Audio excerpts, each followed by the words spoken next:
Good morning. My name's Jim. I'm here to tell you a story.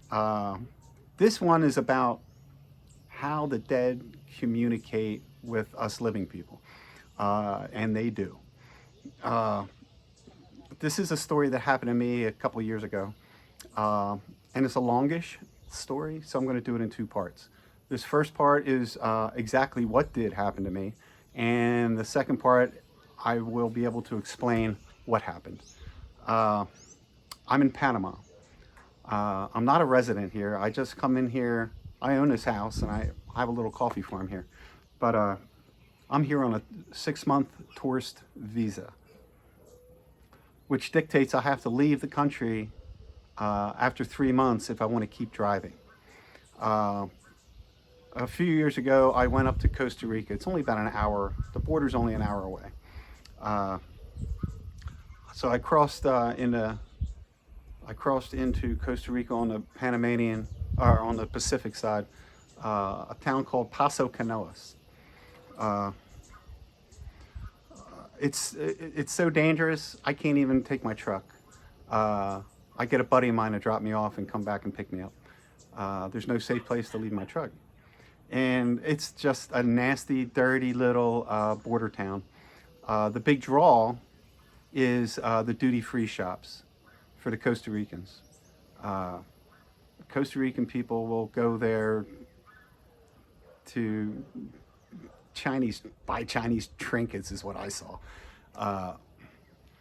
And they do have a smattering of hotels that cater to these poor Costa Rican people. This town is not built for an American tourist.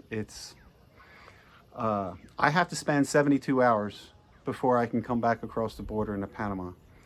So I'm stuck for 3 days. My mission was to find a hotel with a restaurant in it, so I didn't have to wander aimlessly looking for food every day. So I did. There's one hotel that has a restaurant. I checked in, super cheap, like 15 bucks a night, but sure. I got a room with no hot water, no air conditioning. It's very humid on the coast. The fan had one speed. The TV was 20 years old, and the only furniture in the room was a bed. All right, whatever. It's 3 days. I sat down in the restaurant to have lunch. I score a little table that is directly across from the kitchen, and as is the custom down here, the kitchen's open. You can see everything going on, and I like that. I'm a restaurant guy. I like to watch the kitchen. So I got my spot. Young lady who is working during the day, she 20-something, and all she wants to do is practice English, which is fine. I do that with a lot of people here in Panama too. So her and I are practicing English together. I have a nice lunch. After lunch, which I do this every day, I have a few beers, sit on my laptop. I'll give them credit. The Wi-Fi was excellent. I sit on the laptop and do the work I'm doing between Colleen and I, writing summaries. And I go back to the room and I take a nap in the afternoon. For dinner, I come back up from the room into the restaurant. I get my table again. And now there is this brutish, mean, just angry woman who's working. Big shoulders. She's just a big, angry lady. Big dark circles under her eyes. And she didn't want no parts of the gringo. She basically threw the menu at me. I had to stop it from sliding off the table. I get up, which is the custom again. I get up and go over to the water igloo that's on the counter and get my own water. She comes over for an order and I ask her, can I get a bottle of wine? Honestly, it's the only way I can sleep at night. Oh, the anger just is bubbling out of this poor woman. I don't know what's going on. So I see her, she goes into the kitchen. Up on those upper shelves, there's just a bunch of random. There's a bottle of Johnny Walker. There's some Baileys up there, some Kahlua. She manages to find 3 bottles of red wine. She brings them out to the table and slams them on the table. Well, I'm picking through the 3 of the most awful red wines you'd ever want to look at. I figure the least offensive is the Riuniti Blackberry Merlot. It fizzed when I unscrewed it. So I have dinner, drink that bad wine, go to bed. Mornings, I get up, have a chat with that young girl, hike around town a little bit, come back, have lunch, beer in the afternoon, nap, dinner with the battle axe. And the second night, and I tip like an American, like a restaurant guy American. She is just as nasty as the first day. Menu, she just, and I asked her, oh, I did have hope about the wine now, because at lunch, I saw a boy bringing a box of liquor through the building. And I asked her, can I get a bottle of wine? Oh, she gives me the look. But she goes back into that kitchen, gets back up on that shelf, and brings 3 bottles of wine. They replaced the bottle I bought the night before with a kind of decent Chilean Merlot. All right, whatever. She leans over to me. She goes, you know that's going to be $25. And I'm like, I'm stuck here, lady. Whatever. It had a cork in it. I guess that never happens. They don't have a cork puller.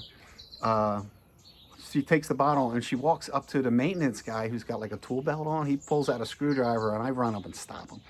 I'm like, hold on a sec. Being a Boy Scout, I got a corkscrew in my bag and back in the room. I run back to the room. Everything's good. I have my dinner, drink my wine, go to bed.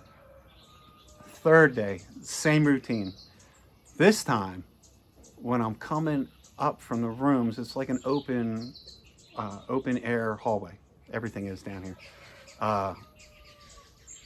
It's still light out. I see her standing at the top of the ramp with the hands on her hips. I'm like, she's gonna punch me. As I'm coming up the ramp, my eyes adjust and I can tell she's smiling at me. She is smiling at me. She grabs me by the arm and is walking me towards my table. As she's walking, it's buffet night, sadly. And she's like doing the whole display thing, like showing the food to me, pushing the other women away, so she's the one that's doing it. Gets me to my table, goes and gets me water, which never ever happens. Got me a glass of water, and she came up and she asked, would you like a bottle of wine? Yes, please.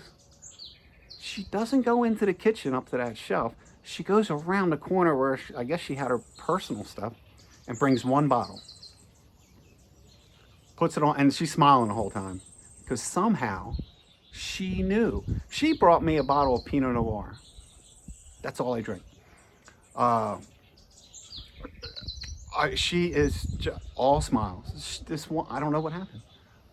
And I never mentioned Pinot Noir. That's French. If you speak French to a Spanish-speaking person, their head just kind of spins off their shoulders. They don't get it.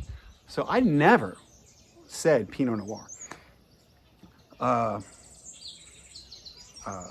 We go to the buffet together. We get my food together. She stands there waiting for marching orders. Screw the other 8 tables that she's working. She's just standing there smiling. If I unwrap the crackers, she just takes the paper right away and runs away. Keeps my water full. Keeps refilling my water glass. It was insanity. This woman just spun 180 degrees. I was shocked. Finished my dinner, finished my wine, went to bed, checked out the next day. And I came back, of course, straight back here to my house in Panama so I could get a hot shower and to ask my group members what was up with that woman. So I did that the very next day. I got out the recorders, spread them around the house, and part 2 of this series is what they told me happened to that woman. I hope you have a good day. I'll chat with you soon. Thank you.